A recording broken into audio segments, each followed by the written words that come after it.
шушы митингка килүемнең максаты инде үземнең позициямны күрсәтергә беренчедән. Чөнки илдә безнең Татарстан Республикасында бик күп сораулар, җәмгыятьтә бик күп сораулар бар. Кеше күпчелек аны аңласа да, белсә дә безнең тормышыбыз яхшы түгел дип чыгарга, әйтергә куркыбрак тора инде.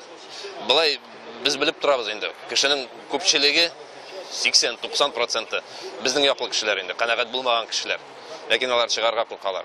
Без менә мин үземнең шушы сайлауларда катнашуым белән, шушы митингларга чыгуым белән халыктан индидер шул куркуны җиңәргә тырышам. Әгәр бу чыга, әгәр бу сайлауларга барбаны эшеннән куалар, сезгә билгеләр инде мине университеттан куган турында. Ник миңа чыкмаска? Нәрсә югалтырга? Карл Маркс әйтмешли, пролетариату нечего терять, кроме своих цепей. Шундый дәрәҗәгә килеп җитәбез без хәзер иле бездә. Безгә менә пикетлар, шушы митинглар ирек мәйданында соңгылары булмас икән. Юк, мин менә хәзер сәхнәдә әйтеп киткәнемчә дә, канәгать булмаган кешенең саны артудан арта барачак. Кешеләр күбрәк килә башлаячак. Хәзер менә мин үзем Левый фронт дигән организациянең Татарстанда оешмасы белән оешмасын эшләтеп җибәрергә ниятлим инде шушы айларда, шушы көзен, кышын, инде язга таба бик нык үзебез турында әйтер өчен.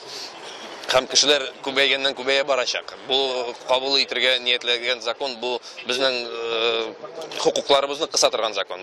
Бу булырга тиеш түгел нәрсә. Әгәр дә дәүләт, мин әйткәнемчә инде, әгәр дә дәүләт оешмалары шушында шәһәр үзәгендә торалар икән, Госсовет, Кабинет министров инде, Кремльдән да күпме дәүләт оешмалары. Ә бит безнең законда, конституциябызда нәрсә язылган? Беренчедән властьны йөртүче ул халык, беренчедән халык җыелырга мөмкинлеге булырга тиеш. Аннары гына алар, безнең слугалар инде русча әйтеп әйткән ничек була ул татарча. Безнең ярдәмчеләр инде хәзер булган шәһәрләрдә, Казанда, Чаллыда, башка шәһәрләрдә булган мәйданнарда, булган урамнарда кеше чыгарга, үзенең булган ниндер сорауларын күтәрергә, обсуждать мөмкинлеге булырга тиеш. Ничек уйлыйсыз? Менә хакимия шушындай пикетлар, митинглар турында закон кабул итеп, нәрсә әйтергә тели халыкка? Власть инде бит ул үзе дә аңлый, үзенең легитим булмаган икәнлеген. Һәм ул бездән халыктан ничектер ерагаярга тели. Мин сезне күрәсе килми. Сез мине сайламадыгыз. Мин үземне үзем сайлап куйдым. Мин сезгә бер нәрсә тиешле түгел. Минем сезгә бер нинди бурычым да юк. Китегез барыгыз дигәндә, бәләкәй генә кеше саны булып, бәләкәй генә урамнарда шунда басып торыгыз дип. Күрмим мин сезне. Мин сезне сайламадым. Шундыйрак формада килеп чыга була инде бу. Халык бу законга каршы ничек көрәшергә тиеш? Бүтән булган юлларда бүтәнсе дә кулланылырга тиеш инде. Бу судларда булырга тиеш. Бу әлбәттә инде Россия Федерациясе территориясендә судларга мөрәҗәгать итәргә кирәк, Конституция судына.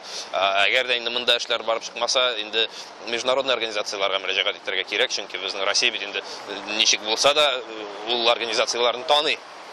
Ул һәм аларга мөрәҗәгать итәргә кирәк. Әлбәттә, мондый юридик юлдан барырга кирәк. Әлбәттә, чыгарга кирәк. Атна сайын чыгарга кирәк. Урамнарга, мәйданнарга чыгарга кирәк. Безнең бар икәнен безне күрсәтергә. Булыр микән соң? Файдасы булыр. Хакимияткә тәэсир итеп булырмы алай? Файдасы булыр, булырга тиеш. Если бы мы жили по Конституции, то этого митинга не было бы. Я сам противник митингов. Вот так же, как те депутаты, которые проголосовали 11 октября, приняли в первом чтении закон о митингах. Если народ выходит на улицу, это говорит о неэффективности политической системы. У меня по резолюции митинга есть такие предложения. Выразить недоверие депутатам Госсовета, которые приняли в первом чтении закон о митингах. Что происходит в стране? Идет какая-то охота на ведьм. Кто не согласны,